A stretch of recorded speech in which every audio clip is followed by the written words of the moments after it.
Вечерва на Евросонг во Торино се случи во второто полуфинале во кое што настапува и Македонија.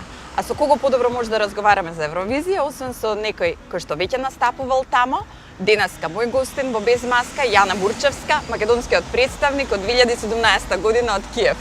Здраво на сите гледачи, секако здраво и на тебе. Смеам да те пуштам. Нормално. Добра ли си? Да, одлично. Мило ми е што те гледам, навистина се немаме видено долго време. Да, долго време и многу одамна не сум била гостинка, се некако сум на твојата другата позиција, страна така од да камерата. ќе ми простиш доколку на некој начин успеам да ти се вмешам и во твојата работа. А како слободно, баш сакам кога нели ќе имаме поголема интеракција. Да. Дали ја чувствуваш евровизиската еуфорија која што постои заради тоа што ти си периодов, јас мислам фокусирана на Евровизија, иако не пееш оваа година? Да, не пеам оваа година, од 2017-2016 дури можам да кажам, некако ја доживувам под притисок, посебно последниве 3 години како сум и човек од македонската телевизија, навистина малку е поинаку доживувањето. Фокусот не е само на музиката и песните, туку една секогаш така ја нарекуваме на огромна евровизиска опашка која трае многу долго и многу повеќе од тие 3 минути што ги гледа гледачот на екран.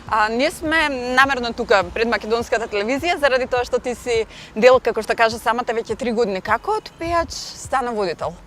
Како реши да ја смениш професијата? Искрено, сега можеби делува дека премногу сум фиксирана за Евровизија 2017 година, меѓутоа токму тогаш при оние промотивни турнеи заедно со мојата драга Александра, почувствував дека ми е исклучително комотно, па дури можам да кажам и сум доста позабавна и слободна кога сум пред камера.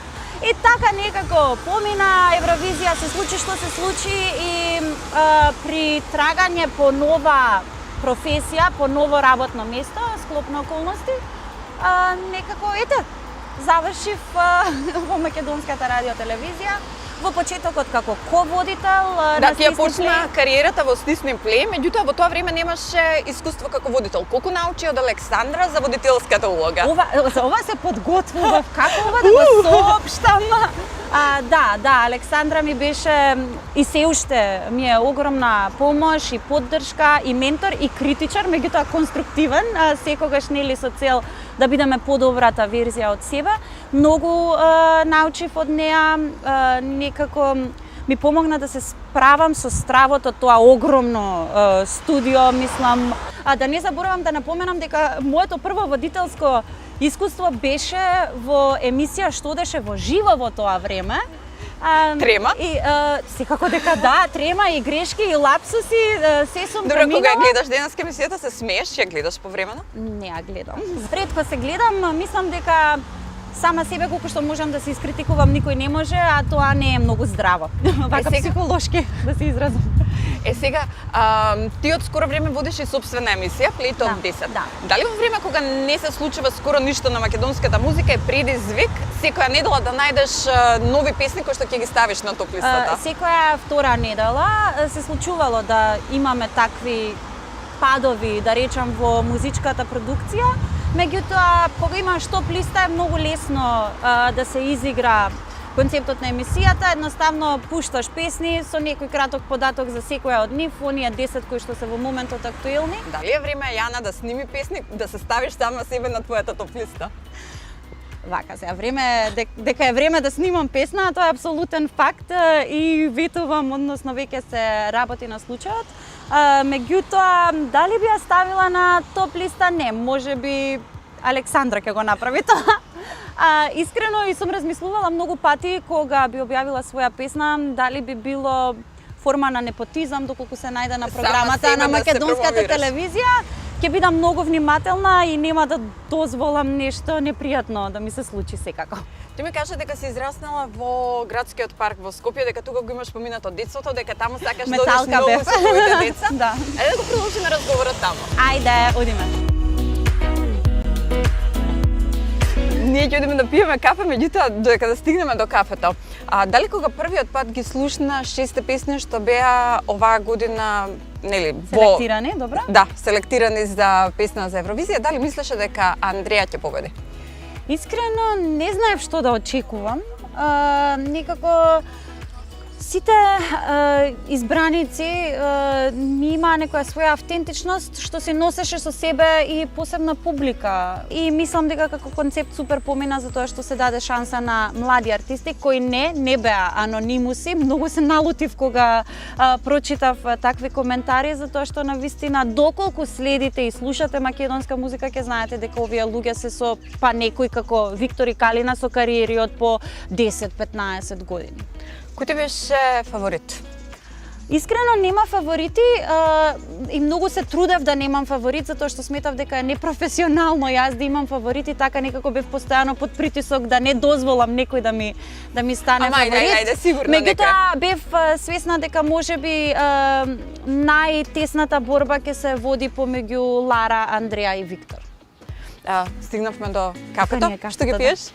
Па јас ќе пијам Фредо еспресо. Кога заврши домашниот избор за Евросонг, имаше секакви коментари. Од начинот на кој што е организирано, од емисијата, меѓутоа, она за што мислам дека најмногу се фатија луѓето беше облеката што ја носевте ти, Александра. Дали мислеше дека токму облеката ќе привлече толку големо внимание? Ми се чинеше многу површно да се коментира баш за тоа. Меѓутоа не можам да кажам дека ме изненади затоа што едноставно луѓето коментираат и ќе продолжат да коментираат, посебно кога станува збор за Евровизија. Дали ти преча негативните коментари кои што ги прочита на своја сметка или после толку време во јавниот свет конечно отрпна на такви муавети? Не отрпнав, плачев неколку дена. И еве веќе трет месец како трпиме сайбербулинг, онлайн насилство на социјалните мрежи. Не можам да кажам дека не ме погоди, тоа би било една лага. Секако дека ме погодуваат згора на се суми рак во хороскоп, ние сме плачковци, не знам колку знаете.